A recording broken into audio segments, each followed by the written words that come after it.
There are people that are not even Jamaican that will claim Jamaica because their sister-in-law's husband is Jamaican. But you want to sit here and question a man that was raised in Jamaica.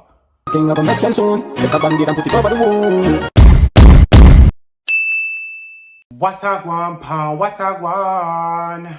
Welcome back to my YouTube channel, guys. So by the title of this video, we're going to be talking about White Yardie, Zeze Mills, Dane Baptiste, Tyrell, I believe his name is, and this apologetic show and what has transpired over the last few days.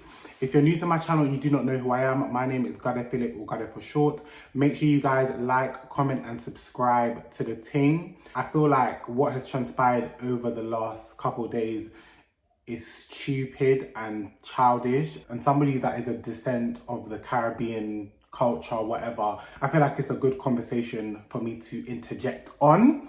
So yeah, like, comment and subscribe, and let's get into this video. A comedian that goes by the name White Yardie posted a clip from the show Unapologetic. Unapologetic is a new late night talk debate show where it's almost unfiltered and they have conversations about the harsh realities of today and how society and social media has been affected by it. The clip that was shown was another individual questioned White Yardie's Jamaicanness, let's say. So I'm gonna actually watch this video and then I'm going to kind of react to the video while it's playing, and then I'm gonna discuss everything that has happened further on from this. The reason why I've got my glasses on is because, I'm going to be doing a lot of reading and I'm not even trying to strain my eyes right now, so yeah.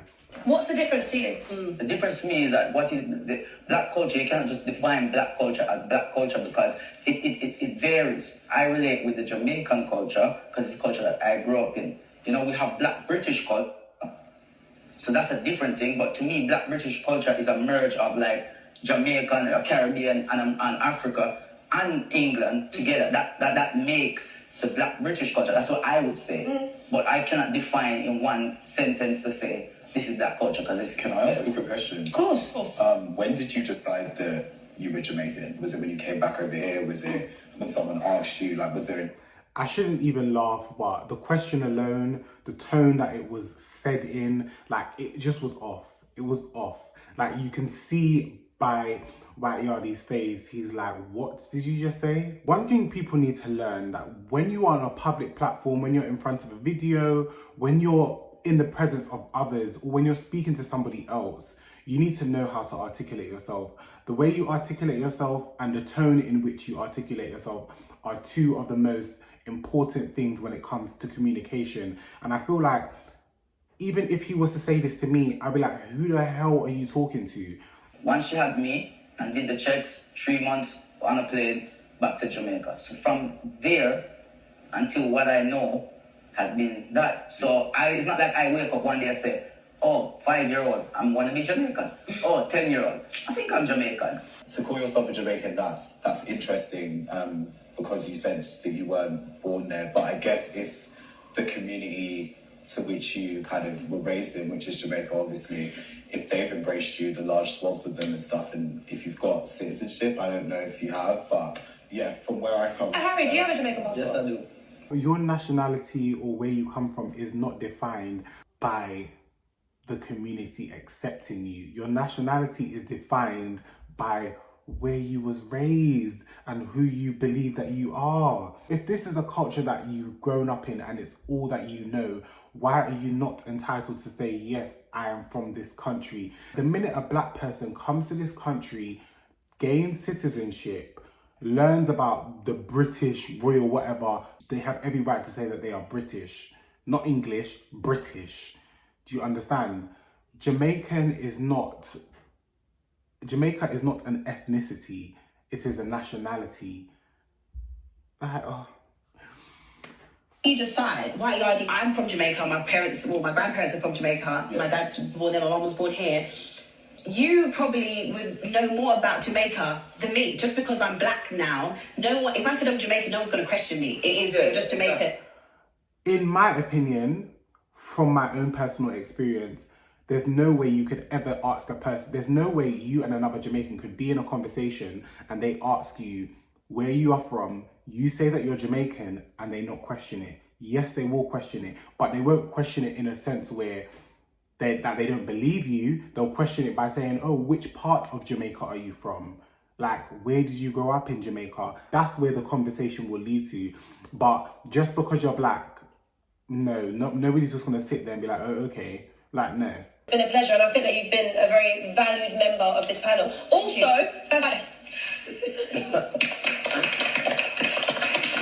after the break, We just clapped. I know, for the white man.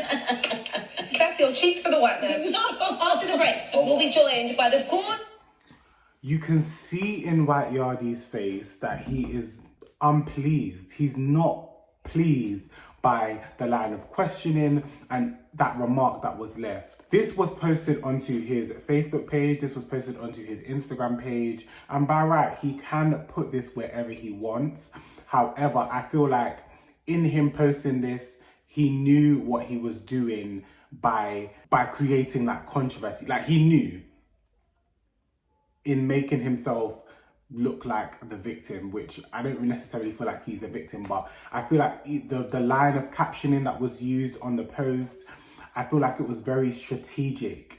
That is just my opinion. In the caption, he said that he wasn't offended, but in the tone of the caption and the distribution of the video, putting it on multiple platforms, and yeah, it just got extreme. After this video was posted, Dane Baptiste goes onto his social media and has a bias towards the man that questioned White Yardie's identity. Now, I'm sitting here and I'm saying the line of questioning was wrong. His tone was wrong. Like, it was just wrong. It was wrong. I feel like if you was gonna come on a platform like this and you wanted to know about Jamaican culture or like educate yourself, there's not only black people in Jamaica. Yes, it is a predominantly black country, of course, but there's not only black people. The UK is such bad vibes. Do you think people in the Caribbean are sitting down having a conversation about whether somebody is truly a Jamaican, what makes them a Jamaican, if they're a Yardie, if they're country? Like, do you think anybody gives a flying fuck? The subjects that are put out and spread across the UK when it comes to the black community are so trivial and so it's so petty and childish to me.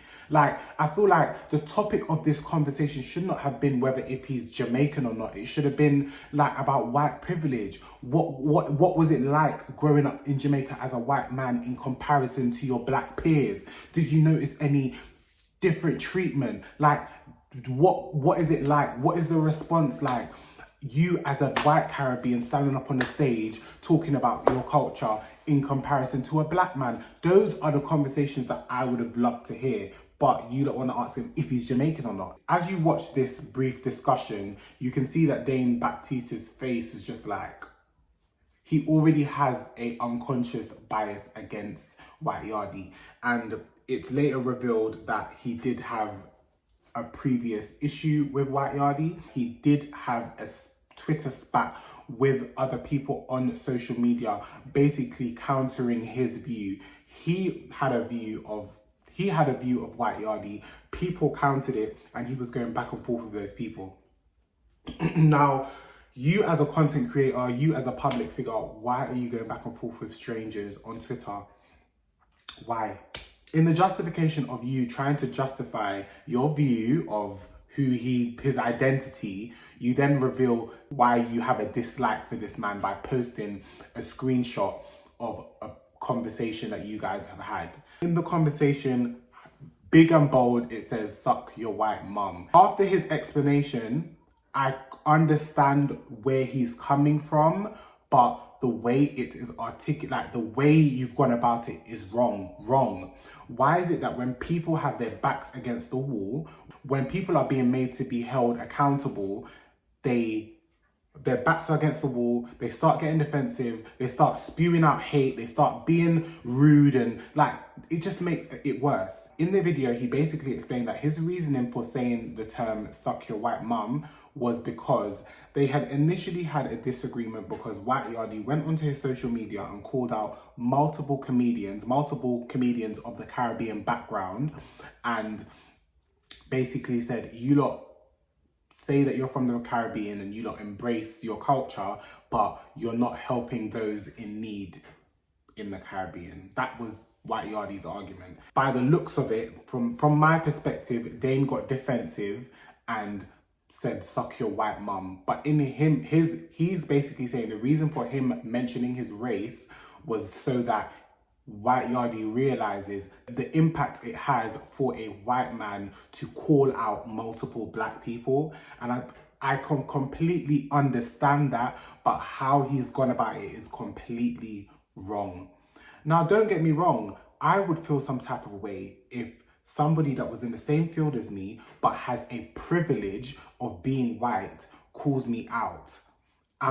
It's not always about race, but I feel like sometimes people need to realize that this world is not fair. Like, we will never be on a fair playing ground when it comes to the black race. We will never be on a fair playing ground. So in him explaining why he mentioned his race, I understand it, but he's gone about it the wrong way. If you had articulated in the message that you as a white man, the way it looks that you're trying to call me out on social media and other black creators or black comedians, it sets a tone for the narrative that will be placed on black people. And anyone will be so quick to generalize black people as a whole. And that is why I feel like he got defensive and mentioned the white. That is what I have perceived from what he's explained in this video. If that was a private conversation, it should have been kept private. I don't feel like you should have made it public because you made your situation even worse. Around the same time, Zeze Mills has dropped a few paragraphs and the caption says, context to everything. White Yardie knew he was coming on apologetic to talk about cultural appropriation. He also knew that segment was about if white people can fully be a part of black culture. He was booked by the talent booker because they felt, although white, he is seen as a part of the culture. At the top of the segment, it was made clear that even though he had been raised in Jamaica from young, people would still question him about his accent. Just because you are aware of him and his story doesn't mean that thousands of other people are. Not everyone knows about Jamaican Caribbean culture. It wasn't an interview, it was a panel discussion where people who have different opinions would ask anything they wish. It's not for me or Yinka to interject, which I agree. I agree with that sentence. It's not for anybody to interject. If you don't understand the concept of a panel, everybody has a right to say whatever they want to say. The backlash they receive is totally on them. It's not for anybody to correct. If somebody's asking a question directly to somebody else, it's for that person to answer. That is what a panel is and a debate is. The overlapping of talking or the argument, that's not a debate. That it's not YouTube, it's TV. Also, everyone is entitled to feel how they want. However, I've been doing this for a long time, so my skin is thick. But for some of you have literally bullied a young man offline because he asked a question that you didn't like. White Yardie answered it very well. You know what that does. It stops someone else from asking what people have said was ignorant. Regarding the comment at the end, Yinka and Harry have been friends for 15 years, and being that he's a comedian, wanted to run a couple jokes at the end, which we all do among friends. Now, this is another thing that I feel like people need to understand. What you guys kiki about in your four walls or at a bar, at a party, in a social gathering is completely different to what you say on TV. Just like how you've explained, it is a teachable moment just like how you've said you're making a wider audience understand and nip all the ignorant comments in the bud. A comment like that also enables other viewers to think that making those comments are okay when it's not okay. It doesn't matter how long you've been friends with somebody. You could see on his face in the response, like you could see his reaction in which when you said it, it was not something that should have been said on TV. No, it shouldn't have been said. Because the next minute people are going to be saying that, think that they can say that in the street, and then when they get boxed down now, they're going to wonder why.